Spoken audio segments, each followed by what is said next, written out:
kaweefube okukebera essimu za Besigye okuketta okulaba oba mulimu obubaka obuyinza okumuluma ku musango gwaliko ogw'okulya mu nsi olukwe n'okwagala okutta Gen. Museveni okuyekera eggwanga ayinza okugwa obutaka kubanga Dr. Kizza Besigye yategeezezza n'agamba nti bwe muba mwagala mukebere mukebere kubanga nze sirina kyakukweka. Ate munnange omubaka Ssewungu atwewuunyisizza bw'atubuulidde essente ezigula emmundu eza basitoola just abajjaati ze bakwata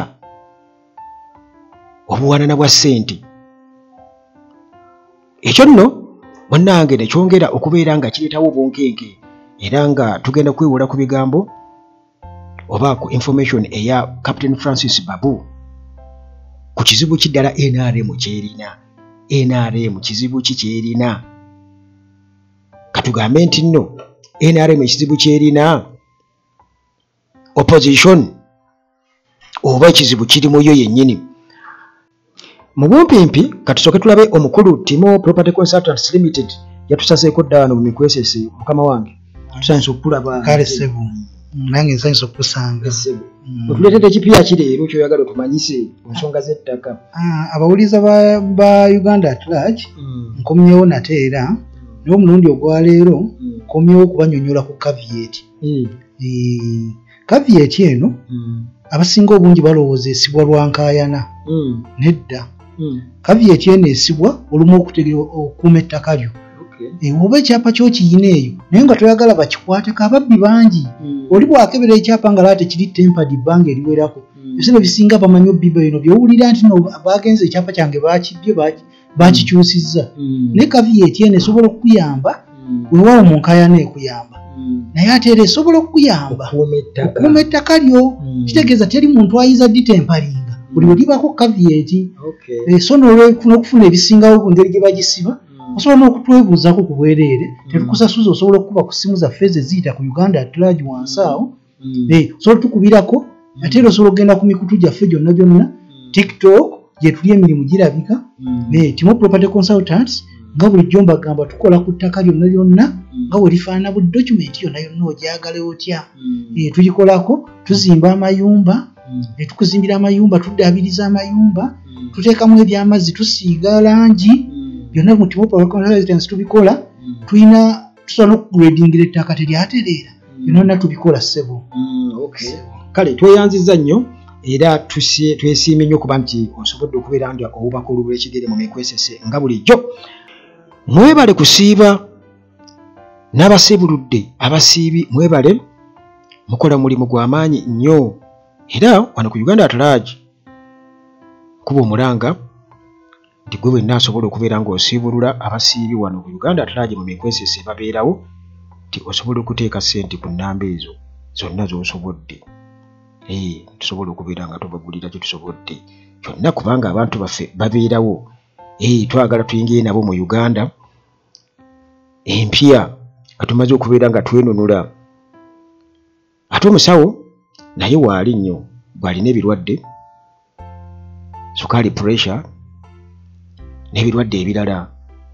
Ennamba zange ziri awo emu esembyayo 73 endala esembyayo 15. Leka kubeera na ndwadde kubeera eyo endwadde zikufuukire ekizibu otuuke n'okwetamwa obulamu. Kakati munnange Besigye agambye nti leka bakebere amasimu nga bwe baagala. Nze sirina kyakukweka, sirinaawo kintu kyonna kyakukweka, sirinaawo kyama mu ssimu.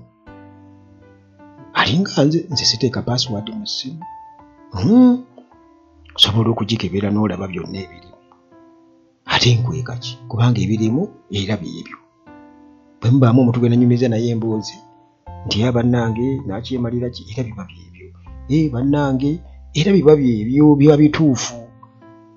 Biba bituufu era si byegala. Kakati Besigye bw'atyo bw'akatemye gavumenti ya Gen. Museveni oluvannyuma lwa kkooti okubeera nga munnange eneetera okuwa okusalawo kwayo ku nsonga eyo nga DPP bwe yabadde asazeewo. Kakati bwe atabimanyi bino njagala okimanye nti nno obunkenke bweyongedde mu musango gwa Besigye era nga already gavumenti eyagala efuna olukusa esobole okuanalyzinga data mu ssimu ze yawamba ku Besigye era bannange Dr. Kizza Besigye yagamba nti ate nze ekyo kinkwatako ki nze siyina kyakukweka kasita batawagikamu oba kubanga nabagambye nti DPP bo baagala mbu essimu babeere nazo mpaka keesi eno lweriggwa kitegeeza nti oluziba waabwe bati ne bazitwala teri muntu agenda kuddamu kumanya birimu kubanga aba forensics abakugu be babajja okujja okuwa obujulizi nti twasanga bino na bino awo nze bwe bali okweraliikira naye nga ye Dr. Kizza Besigye bannange bw'atyo bw'ategeezezza okusinziira mu neeko musango oguli wali mu kkooti ey'e Nakawa criminal case number A0008-2025 Besigye gwalimu ne mukwano gwe Haj Obeid Lutale wamu ne Captain Dennis Ola nga bano bali ku misango munnange egy'okulya mu nsi olukwe. Kakati Besigye awo ennyini nga bakafuluma naku z'omwezi 7 omwezi guno ogwokusatu gwennyini bakafuluma mu kkooti munnamawulire n'amubuuza ekibuuzo ku nsonga eyo. Besigye yagambye let them search all they want, leka banoonye bakole search mu ssimu nga bwe baagala. I have nothing to hide. This is just another desperate attempt to silence me. Nti leka bakebere byonna bye baagala nze sinawo kyakukweka era munnange ono y'omukakaweefu beewa gavumenti okwagala okunsirisa bwatyo byagambye bannamawulire. Kakati muganda wange era state yo eyagala mbu ekole okunoonyereza nga baagala kkooti ebawa olukusa okubeera nga basiizinga amasimu ga Dr. Kizza Besigye balabemu nga mulimu oba bucontainingamu incriminating messages eziyinza okuba nga zikakasa nti ddala yazza emisango bakebere call logs, digital transactions zonna olwo nga balowooza nti ziyinza okuba nga zirina akakwase akukweka baana n'abo bwe balowooza nti nno beyeekobaana nabo okwagala okutta Museveni ne famire ye okwagala ne bannange omubbi tayagala kumubba ate omutemu tayagala kumutemula. Simanyi lwaki omutemu tayagala kumutemula. Kakati nga bwe nakusuubizza nti kyewuunyisa okuba nti ebyo byonna bigenda mu maaso gwejjukira byonna bigenda mu ssente z'omuwi w'omusolo tubadde tuli awo omubaka Joseph Ssewungu bw'atyo najja n'atubuulira n'asheyaringako naffe okunoonyereza kwe yakoze nti emmundu ezikozesebwa abajjaate zo zigula ssente mmeka. Mubadde mukyali awo oyinza okuba oli eyo muganda wange okyali ku byamyoga okyali ku parish development model n'akakaddeko kati wuliriza bino. Kakati munnange Kalungu West MP Joseph Ssewungu bw'atyo munnange atubulidde amawulire agatwanaamiriza ku buwanana bwa ssente obugula emmundu ezikozesebwa officers aba Joint Anti-Terrorism Task Force JAT.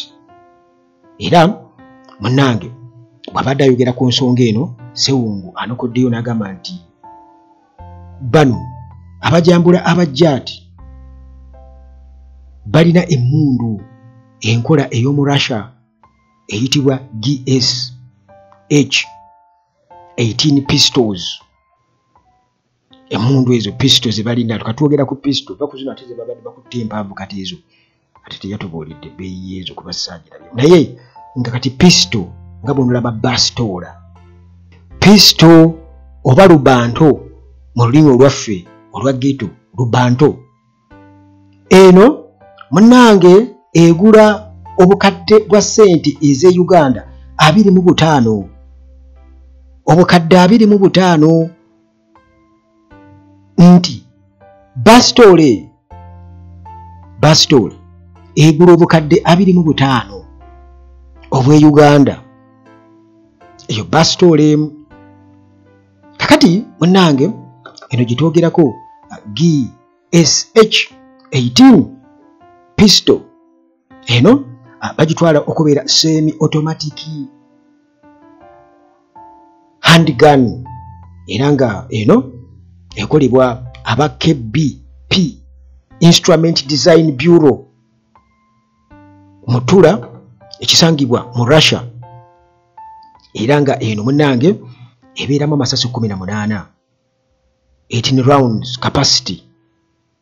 and high velocity ammunition nti muganda gwange ekubira ddala ekyasi ku speed eyayiriri era nga erina enkizo ku bastola endala nti range mwekubira eyinza okuba mpanvuko kabono ogamba nti ne bwaba atuuse wali yasobola omukuba ekyasi bw'aba alina tageti kubanga erina speed ekasukira ddala ekyasi. Bannange abalala bakwata zibbatuuli ne kati okuleeta pisto lubanto bastola egula obukadde 25 egenda amasasi 18 kumbi magazine namba 18 tumusigala abanayo nakuba nga bwagikweka. Kakati munnange kino kigifuula okubanga y'amaanyi nnyo ate ng'eri expensive naddala mu kusalawo nti kakati amagye agajjaati oba ba security officers gye babeera bakwata so nga ate wali olubanto endala ezi ssente entonotono. Kati sewungu okwogera bino munnange bwe kityo ne kituleetera okulowooza nti gavumenti omusente oba omusimbi gwesaasaanya nga tulaba abaana baffe basomera wansi wa miti mu kaseera kano nga Uganda erina economic hardships kitwewuunyiza ddala. Kakati munnange era abatunuulizi bakino nga bamaze kubeera nga bategeera bino bwe batyo ne batandika okubeera nga beebuuza omusimbi omunene nnyo oguteekebwa mu kugula emmundu ezo okuwa aba security kitegeeza nti ssente nnyingi nnyo zidaivatingibwa nti ezaali badde zikola ebintu eby'omugaso kati nga eby'obujjanjabi eby'ensoma okuzimba infrastructure enguudo n'ebirala byonna muganda wange ebyo tebitunuulirwamu babeera batunuulidde eggula mundu lubanto bastola pisto egula $25,000,000 abajjaati ze babeera nazo ezo. Kakati newankubadde nga era waliwo munnanga abawumbatuutu aba defendinga expenditure eyo nga bagamba nti amagye agali well equipped agali n'emmundu ez'omulembe gye gasobola okubeera nga munnange gakwasaganya stability y'eggwanga n'okulwanyisa obutujju. Ekisinziro obutujju baani ababukola kubanga amagye gennyini matujju. Amagye gennyini matujju kati kitegeeza nti abantu okwetaakuluza ku magye gano agajjaati amatujju bo bafuna eziriwa kubanga balina otubuulira naffe tulina okwetaakuluza ku magye ago amatujju tikati ffe tuba tulina kufuna ziriwa kubanga kati be baafuuka abatujju okusinziira ku bikolwa byabwe. Naye nga bastola gye balina muganda wange bamu amasasi 18 era enzibu nnyo bastola eyo ekika ekya GSH 18 muganda wange nzibu nnyo naye ng'ate era si yesingayo obuzibu n'endala gye ziri ezigisinga obuzibu kitegeeza nti waliwo abasobola okufuna ziri ate enzibu nga zo nzibu nga gwe bastola odduka buddusi nsuubira okubanga ne bagaddafi baazirina ezimu nga naza golodi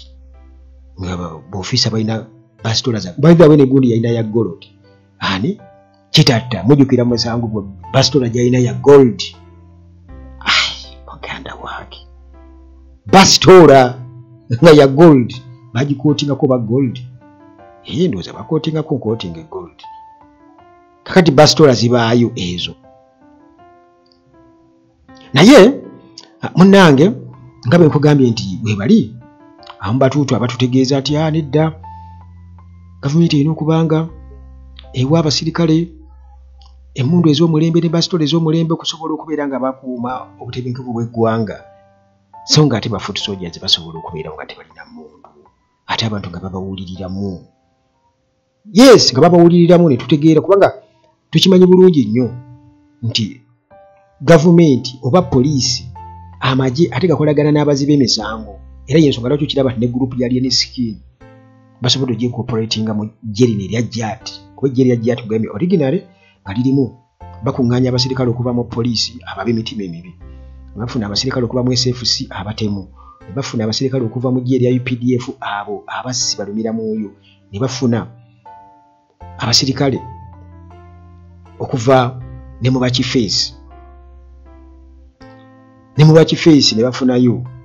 ne babaleeta bonna ne babateeka awo wamu ne mu military police nayo ne bajjayo kyobeera nga bayita joint okitegeera naye kwegamba omusimbi guno mungi nnyo kakiteeberezaamu abasirikale abo bali bameka pisto balina mmeka era zo nga tezibulawo sente ezo ezikola ebintu ng'ebyo kale nti oba oli awo sewo ng'agamba nti balina okubeera nga bakuba ttooki mu budget gye bagamba nti eya security nti eyinza okuba nga nnene nnyo ng'ekola n'ebitagasa so nga ati waliwo ebizibu ebirala munnange ebyokutunulwamu ebiri agent eri abateeso babanja nte ezaabwe naye balwaga sente teziriiwo gavumenti tezirina naye eno gavumenti esobola okufuna ate abo abakwata abeekalagaasa nga balina zipisito ezo ez'ebbeeyi ennyo aga amagye gabaawo ababakwata mulimi kwekalakaasa kakati gavumenti ya General Museveni eno kyobudde olaba nga erina ebizibu bingi beekwasa opposition naye nga twagala okwawula ekintu kino ddala opposition kyekizibu ekiriwo ekya gavumenti ya NRM kubanga Captain Francis Babu agamba nti opposition si kyekizibu wabula bano baleeta abantu abalina ebipapula ebijingirire gwe weebuuze lwaki omuntu yali badde aleeta abantu abalina ebipapula ebijingirire ate gavumenti neebawagira ekyo General Museveni kennyini mulaba ne ba advisors be baleeta Bakathani Kusaasira Babuchamani bafulu figure gavumenti neebawagira weesanga ti bafulu figure bafuna ssente n'okusinga oba oli awo abo abalwana ne Museveni mu nsiko kubanga nakutegeeza wano nenkugamba nti waliwo abantu bangi nnyo abalwana ne Museveni mu nsiko ate nga baali baana bato bakadoogo era nakunyumiza wano nenkugamba nti nze mukulu wange eyali badde nga first born owa muzeeyi waffe muzeeyi wange taata wange beera awamba Kampala ng'alina emyaka 13 era nga bwakunyumiza bye baatuukako eyo ku myaka egyo emito baali beebakabaka dda ku bakazi baali banywa ddenjaga baali bakola buli kimu sa abantu akoze kwegamba emize emibi gyonna yabennyumeza era waali akyali mulamu akuba embeera gyalimu yembi n'abalala bangi nnyo awo ewaffe awo ku bikondo bwe bali kati basobola okunyumiza naye kugamba kyengezaako kugamba nti gavumenti yasuula abantu abamu nti oba oliawo kale waali baddewo traces bakati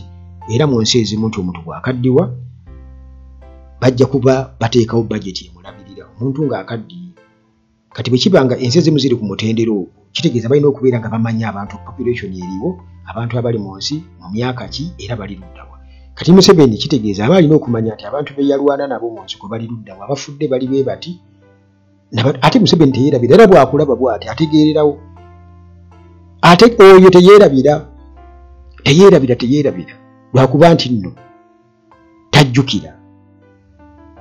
tajjukira naye nga yeerabira teyeerabira naye tajjukira kale kugamba toyinza kungamba tamanyi ate nga buli mulwanyi alina ennamba naye nga bakyekwasa opposition bo nga bo naye ekizibu kya NRM Captain Francis Babu ono nga yali former Minister of State for Housing bw'atyo ng'ashiyaringako naffe endowooza ze ako bukulembeze oba yagamba obukulembeze obw'ekibiina ekya National Resistance Movement naye obufuzi bakati tetukyali mu bukulembeze tuli mu bufuzi batufuga bumbula era mu kwogerako ng'araising concerns ze bw'aba ayogerako obusobozi bw'ekibiina okubeera nga buconnectinga butereevu n'abantu obusobozi bw'ekibiina okuconnectinga butereevu n'abantu okusobola okubeerawo progress oba to make progress okusobola okubeera nti basenvula okusenvula ekigere oba okukulaakulana okubaako ekituukibwako mu nkulaakulana ekyo kyayogerako obusobozi bw'ekibiina ekya NRM okubeera nga kikwatagana n'abantu okubaako ekituukibwako mu nkulaakulana bwe buzibu obuliwo kati okusinziira ku Babu agamba nti ensonga enkulu eri mu kibiina kino ekya NRM ye quality of leadership omutindo gw'abakulembeze gwe baleeta gwa kibogwe naye mu myaka 40 ebamaze mu buyinza tebereza nga bayinza okukyukira ekibiina nuupu ekyakamalawo emyaka egitanaba kubeera 5 kitinaba kuweza myaka 5 ne batandika okubeera nga bawoza kyaleeta abakulembeze ab'ekibogwe kati ndaba wano Nalukoola naye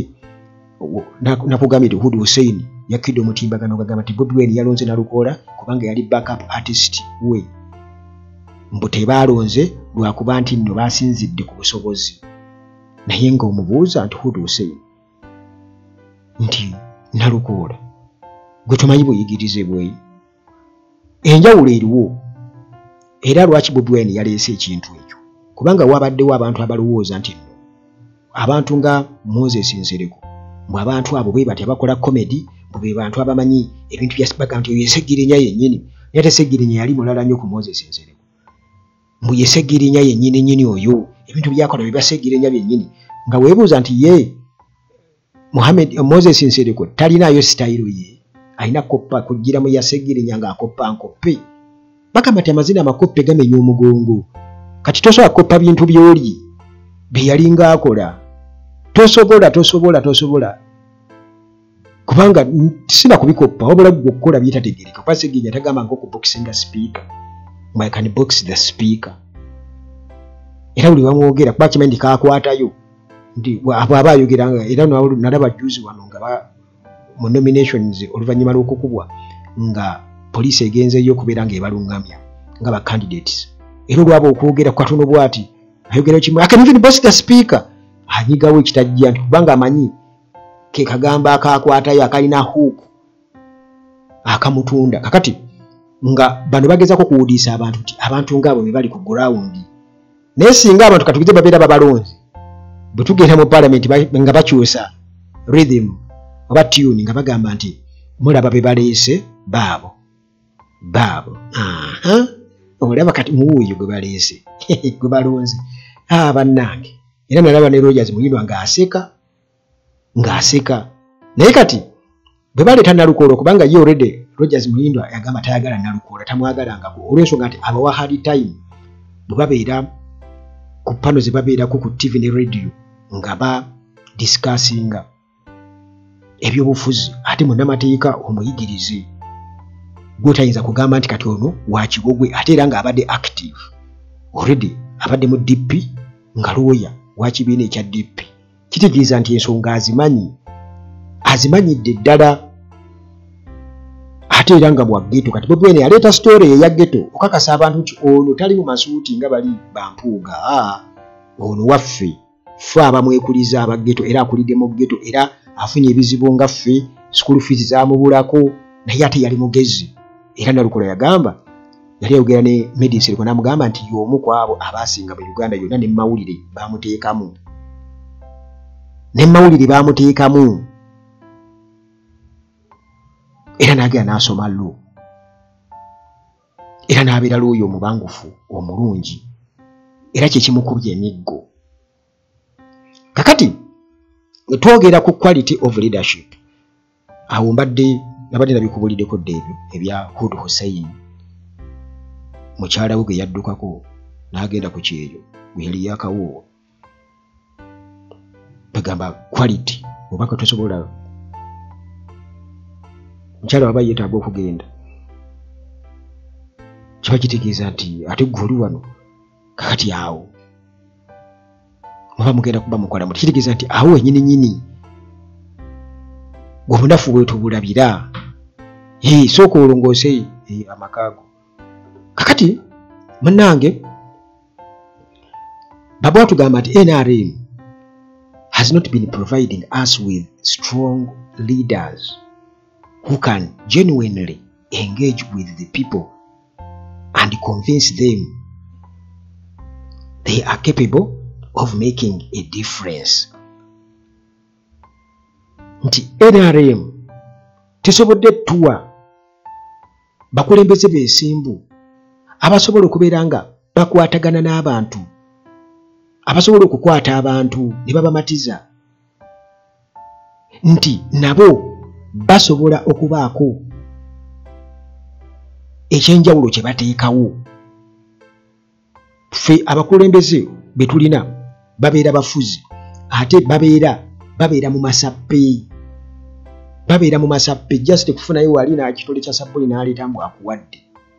Balinda kalulu bajje babawe 2,000 mu kaduka tugenda mu kano aka 2,226 mugenda ata kukulaba bana NRM nga bapanze sente bweziti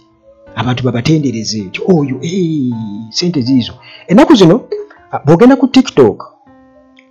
TikTok waliwo ba TikTokers betulaba nga beetisse sente era nga babalaga balina sente gye bazijja bafuna omudidi gwa sente. Ebyo byonna birina engeri gye bisikamu abantu wabula Mama Mafiina bwagaba sente nga bwateekerako enjiri eya Museveni. Naye sente ezo bazigabira abantu bonna katugeze yonna gye babasanze, naye enkulaakulana y'abantu ebintu ebiyinza batuusa ku nkulaakulana byebiriwa. Waliwo ebintu ebisookerwako nti ebyensoma omuntu ng'asomye alina okusooka okusoma n'ategeera n'aba ng'ajja mu society n'alema kubanga aseeseetuka n'erema kubeera just chance okusurvivinga nti bannange kubanga bagamba nti omukisa gw'embwa teguyisa mbuzi mu malagala. Nti Museveni asobola okubeera katugeze nga yawasa mukyala we Mama Janet n'atuuka sali musale naye kenyini yajjanga wa senior 2 okitegeera n'asoma n'ayeeyongerako. Era si ye yekka kwaba abasomye ne Janet Museveni naye mujjukire bulungi Makerere wano waliwo ebizibu issues nga baganye ba lecturers baganye okukola ki okugira okumuyisa ngo baali baagala nga bagamba alina okutula ebibuuzo abiyite. Mujjukira bulungi abaaliwo. Kakati si ye basoose by the way. Era tulabye abantu amu kati nga Geoffrey Rutaya bagenze ne basoma O-level nga tulaba n'asoma HS nga tulaba paka batuuse ku kiruubirirwa ki. Naye ng'ebyo byonna biva mu kusoma era abaako watandikira. Kakati ekyo kye kimu ku ebyo bisookerwako ekyo bakittidde ddala. Kati kiba kitegeeza nti bano betwogerako abali badde bakulembeze NRM beereetanga Babu bw'atugamba nti bekiba nti bayitirawo ku forged papers nga batuleetera ab'ekibogwe nga basanze society erimu abantu ab'ekibogwe kati bagenda kubakwasaganya batya okubengeejinga batya okubeera nga babakonvinsinga okubeera nga nabo babateekamu omutima okulaga nti ddala muli capable of making a difference. Kiyinza okusoboka tekisoboka. Kakati Babu era nga emphasizinga obwetaavu obw'okubeera omwerufu oba obwerufu era bw'atyo n'abeera nga akuba omulangira ekibiina okubeera nga kireeta kyayita truthful leadership, okuleeta abo abakulembeze abatuufu. Kakati ate awo era still waliwo obuzibu, kubanga Dr. Kizza Besigye yagamba nti ekizibu kya Uganda be basomye. Ati weewuunye olw'ensonga nti babayigiriza ki mu kusoma? Babayigiriza ki? Nti di abaana lwe babayigiriza okwagala ensi yaabwe. Oyinza okwesanga nga singa okwata bannayuganda bonna nga basomye paka ku university lubagamba kale nyimbiraamu oluyimba lw'eggwanga, lusobola okubalima. Bangi nnyo tebalumanyi. Kitegeeza tebamanyi na birimu, tebamanyi na mugaso gwa luyimba lwa ggwanga, tebeenyumiriza mu nsi yaabwe era tebali ku mutima. Tebali ku mutima, y'ensonga kyo kiraba nti bo tebategeera na mugaso gwa kubeera nti nno bayawula ne bagamba nti bano bagwira. Yes, bajja ne bafuna obutuuze mu Uganda naye tebalina kulonda. Kubanga mu nsi endala bwe kiba toyinza kuva eno nti yadde wafuna obutuuze mu Amerika mbu ogenda olonde. Kubanga ojja kumala galonda olw'okuba Amerika yabajjako obuyambi, olw'okuba Amerika ewagira Museveni mwe mujja kulondera mu nnugu zammwe ezo ate nga beewaabe tebibakwatako. Kati bw'omala okubeera nga osuumuuse ng'osomeseddwa okumanya nti ddala oli munnansi, kitegeeza ebintu ebyo byonna osobola okubeera ng'obyawula era ojja kubeera omukulembeze omutuufu. Singa ddala mu butuufu babeera bakwongerako value nga wasoma, era kiba kitegeeza nti ojja kusobola okujja okutegeeza abantu ensonga entuufu na butya bw'ogenda okubeera ng'obengeejinga oba convincing, obaleetera okubeera nga nabo bafuna obusobozi okubeera nga beekwatako, okusobola okubeera nti nno bateekawo enkyukakyuka mu bulamu bwabwe, mu byenfuna na mu buli kimu. Ebigambo bya Babu ebyo byabadde bikulu nnyo, naye nga Babu yagamba nti NRM nti bwe beeserekitinga bakandidates baayo, approach yayo nfu nnyo, ate era nga erina kuba nfu, olw'ensonga General Museveni kennyini akimanyi bulungi nnyo nti ba Dr. Milton Obote baamukwatako ng'omwana omuto, newankubadde baakola nsobi, kubanga Obote yali badde akwata omuntu gw'akakasa nti ono Munnayuganda ate aleme kudda eno kutugamba nti ate si Munnayuganda. Kati gwaki wakwata kwatali Munnayuganda? Bannayuganda tebaaliwo, kubanga ye yagamba ka UPC boy nga kata ka UPC boy. Jukira nakunyumiza story nti Museveni bamumye Makerere, eyali akulire Makerere ekiso kye bamuyitanga Kihihi, musajja musoga, yali musiraamu, era akakiiko k'e Makerere ne kagaana okuwa Museveni yadde ng'Obote yali awandiise ebbaluwa, kubanga mu kiseera ekyo omuntu okukwalifyinga okusoma e Makerere kyali kirina okuba nti olina okuba nga wali olina tikiti z'omusolo eza kitaawo nga za myaka 10 nga tabuuseemu yadde n'omwaka emabega, olina okuba 10 consecutive years tikiti z'omusolo ng'ozirina nga kitaawo abadde ajja asasula omusolo. Museveni nga talinaako ndowooza yadde 3 ne bagamba tikale Obote n'agamba kale bali abakakiiko ne bagamba kale alete 5, Obote n'abagamba nazo tazirina, era okukakana nga bamututte Dar es Salaam Obote gye yamutwala okwagaanibwa Nyerere, kuba yamukwasa Nyerere. Okitegedde ekintu ekyo? Kati Obote awo bwe yava okakasa nti Museveni si Munnayuganda, kubanga ne tiketi ezo mu kaseera ako yali tazirina. Naye mwekyo mpitiddeyo buyitizi mwekyo, kubanga wo naye wava omutima ogwa leadership, kubanga era omuntu obeera nga oli munnansi ng'okakasa oli munnansi okola ebintu eby'abannansi nga walaba Amini bwe baakola nga Uganda bali ku mitima. Kati na wano quality of leadership, Museveni yatugamba nti bayibiri abiri tewagenda kubaawo mugaso gwa bibiina byabufuzi, ajja kuba bina bijunguludde, kubanga biviira ddala eri. Twogera ku quality of leadership, Babu yagamba nti nno omutindo mufu nti ebipapula ebijingirire gavumenti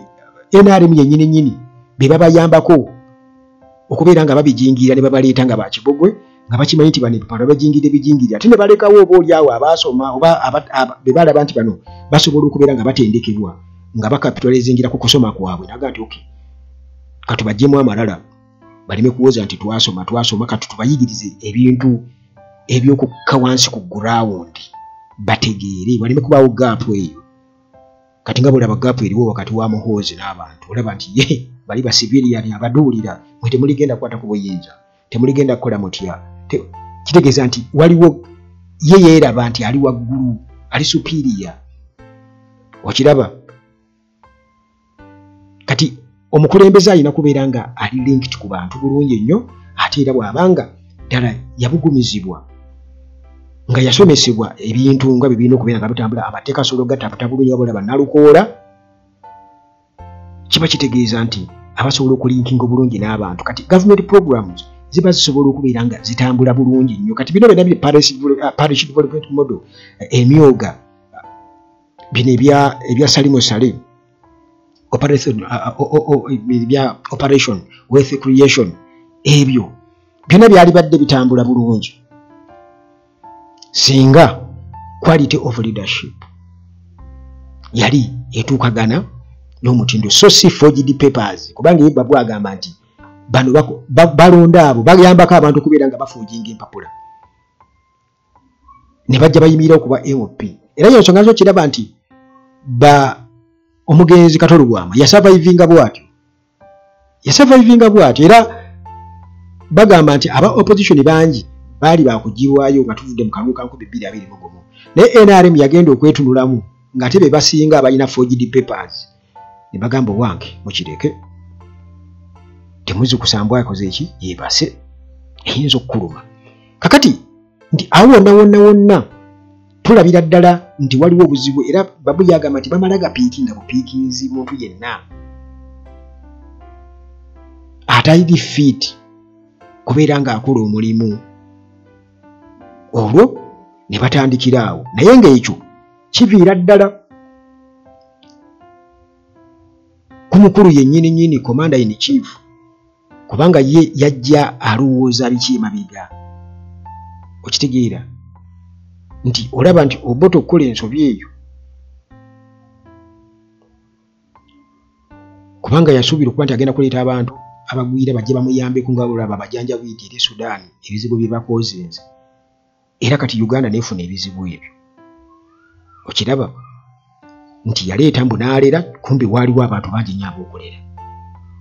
era baalinako obukakafu kubanga yayenda obukakafu nga kimanyi nti ono si Munnayuganda kati yate yali alera waaki n'amusembeza mu prominent positions ng'ezo kati yali amusomesa bya bufuzi kukola ki okiraba kitegeeza nti okiraba ekintu ky'otunulamu babu kyayogeraku quality of leadership mukwate ku abo be mulaba nga ddala basaanidde kati ate era system eri kitegeeza nti gwe bw'okwata ku abo abatasaanidde by mistake ne bajja babeera nga be bafuga eggwanga lino nti ali ku president kitegeeza yo naye agenda kwesembereza bakibogwe banne era tajja kufa ku byakusoma era yensonga kyo kiraba nti bw'osanga omuntu nga teyasoma ajja kugamba ajja kusomesa omwana ffe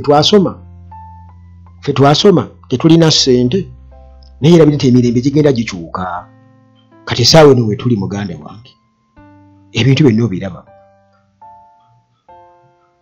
byafuuka bya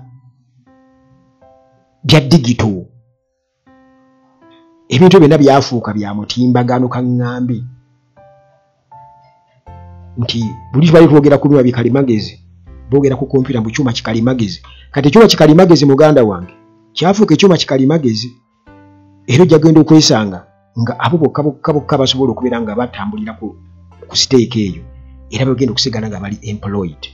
jatuuka mu palamenti babawezi ttaabo mugenda zikozesa muti okusobola okubeera nga mukwatagana ne bannammwe n'abantu bammwe temujja kusobola kuba waliwo n'abeetya mu palamenti okwogera nga akankana Ssemujjunganda yagamba nti atuukiriddwa ababaka bangi bamugamba nange njagala njogereko mu palamenti naye bw'atuuka ekiseera n'abeera nga ate amuyisizaawo nti ono ate nga nedda bireke okitegeera kati omuntu atasobola kweyogerako ng'agenda kubaawo bubeezi bw'ati awuliriza ne byawuliriza tabitegeera ne bw'aba abiwulira naye nga tasobola kubirireetinga na mbeera z'abantu baabeeramu kiba kitegeeza nti Uganda tesobola kubeera ng'egenda mu maaso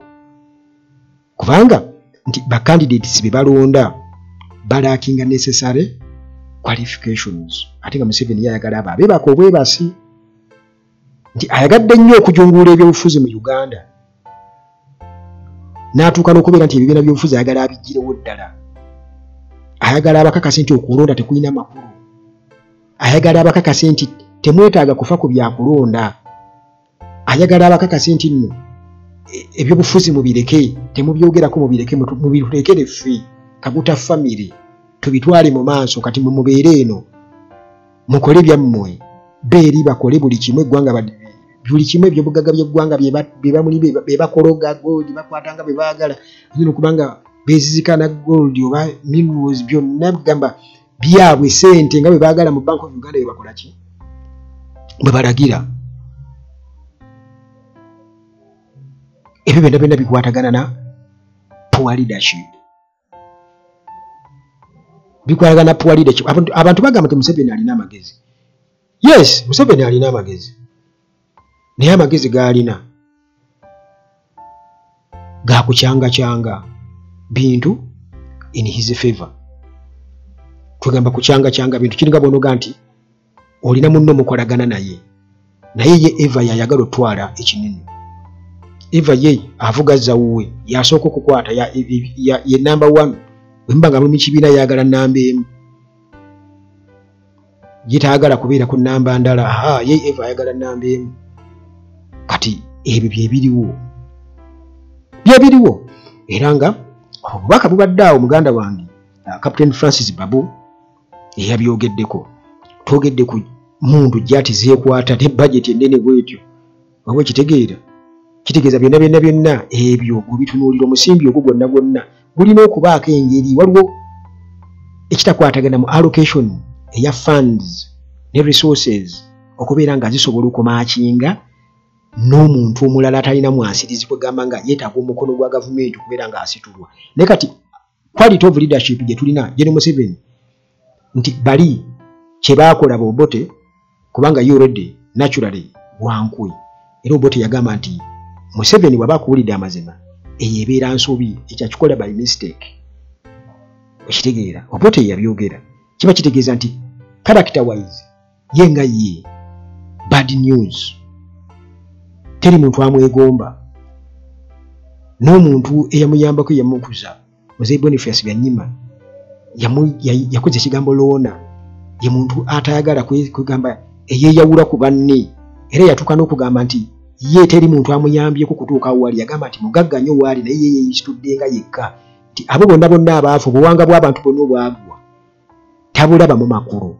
ye yeemanyi yekka Winnie Byanyima n'ayongera okubeera nga abakakasa karakita ya Museveni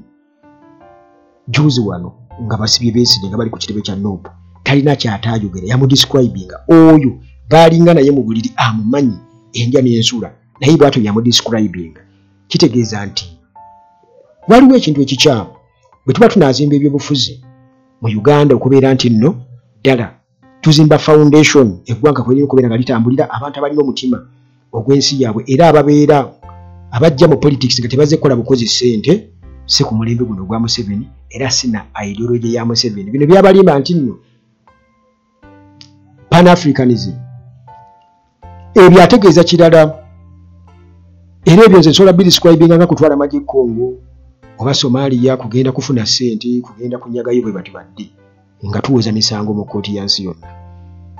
ate nga ffe tusasula mwenga muwaana waliwo omuntu omu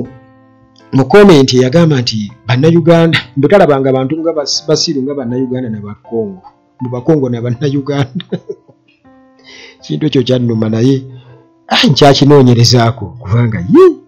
lwaki yayogera ekintu ekyo kitalabanga abantu basiru nga bakongo n'abannayuganda kyali mu comment section gamba sibulire wano munnange byebyo bibadde bitonotono kisingana ate mu mboozi zaffe eziddako wano ku Uganda At Large nga bulijjo akuumi